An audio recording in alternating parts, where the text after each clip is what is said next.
AFTV, Mo, tricky little game that was today. Yeah, you know, once we went 1-0 up, I was thinking we were debating and saying 3-4. You know, but that sending off really changed things, and they had a go. And you know, if we hadn't been a bit more, you know, on another day, that could have been going to penalties. Yeah, man, and I said it, you know, in Lisbon against Sporting, that we make too many mistakes and we let teams have chances against us, and then we did that against Palace, and you know, we dropped points because of that.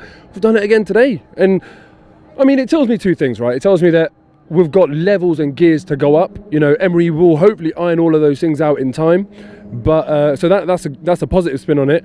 But you know, until we do that, we're making games like very unnecessarily tricky for ourselves, man. Because this should have been dealt with. And I don't actually see what Guendouzi did to get the second yellow. I don't know if you did or not. It looked like a little tug, but I didn't think that was a second yellow. I thought it was a foul. You know, about second yellow, I thought it was a bit harsh. There's loads of other players in front of him. It weren't like the guy was charging through on goal or nothing. So yeah, but and then. After that, we don't make it easy for ourselves. Petr Cech, what on earth? What on earth? But you know what? The fans don't help it as well. After he did that, we were so jittery as well, making him lose his confidence. But yeah, but you're surprised by that, bloody hell. What was he doing? Shocking. And what was he doing there? Incredibly lucky. You think about that chance, the fact that they scored a goal and they hit the bar as well. And you think to yourself, do you know what? They haven't done too badly coming here. They've, you know... Yeah.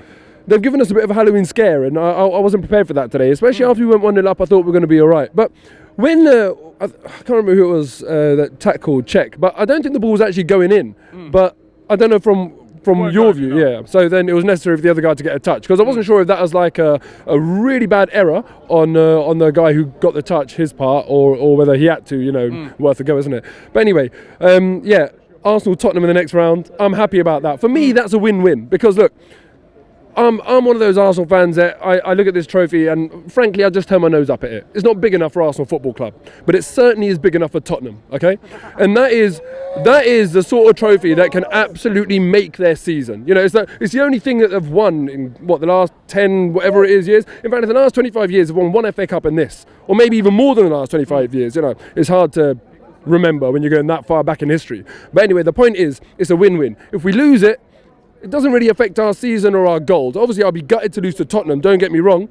But if we win, then we knock Tottenham out of the cup and their season is over. So, you know, I'm looking forward to that game. And I hope Emery understands the importance of that game to the fans in terms of wanting to end their season and knock them out. Because, you know, he's been playing a lot of youth and all that sort of stuff. In that game, I just want to batter them. Simple as that. I want to end their season. That's it. And listen, another game that's going to be quite significant is this week, Saturday.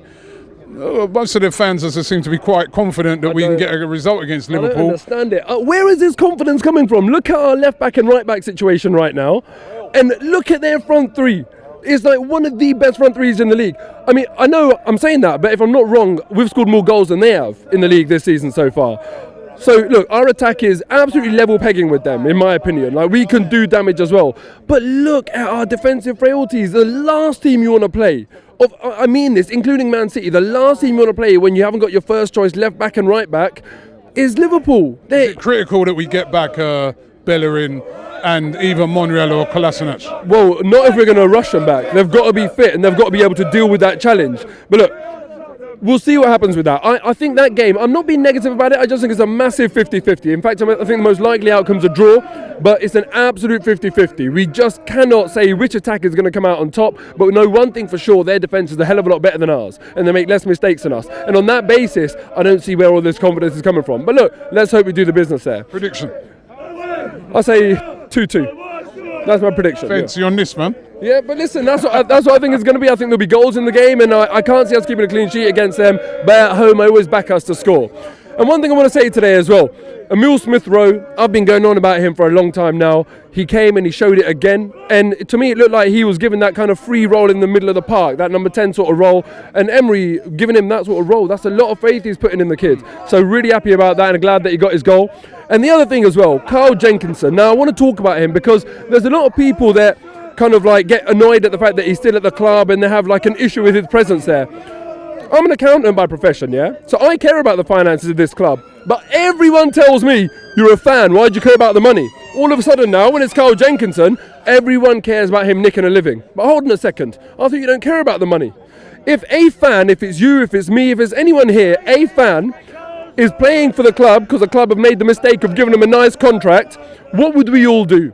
We would milk it. We would stay there for every single day. The fact that he's been here so long, a lot of that's been down to injuries. It's not because the guy don't want to get away and play football. But even, listen, if Arsenal made the mistake of giving me a nice, lucrative contract, they could try and sell me all they want. I love the club, I'd do anything for the club, but I'm not leaving. I would stay here till the day I die if I could. And Jenkinson's doing that. He's a fan, he's one of us, he's living his dream. He's come here today after not playing for 2 years, if I'm not mistaken, and he's playing on the opposite side of the pitch, and he's gone and busted a gut to go and get us the assist, which turned out to be the match winner. And people still come out and give him stick.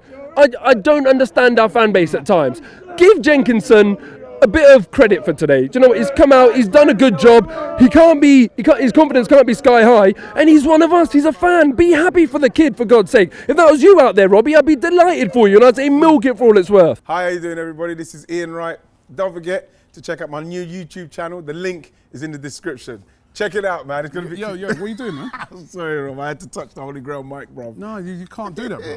What are you doing? You can't. Like a rascal like that, bro. Don't forget to check out Ian Wright's brand new YouTube channel. The link is in the description. It's going to be brilliant.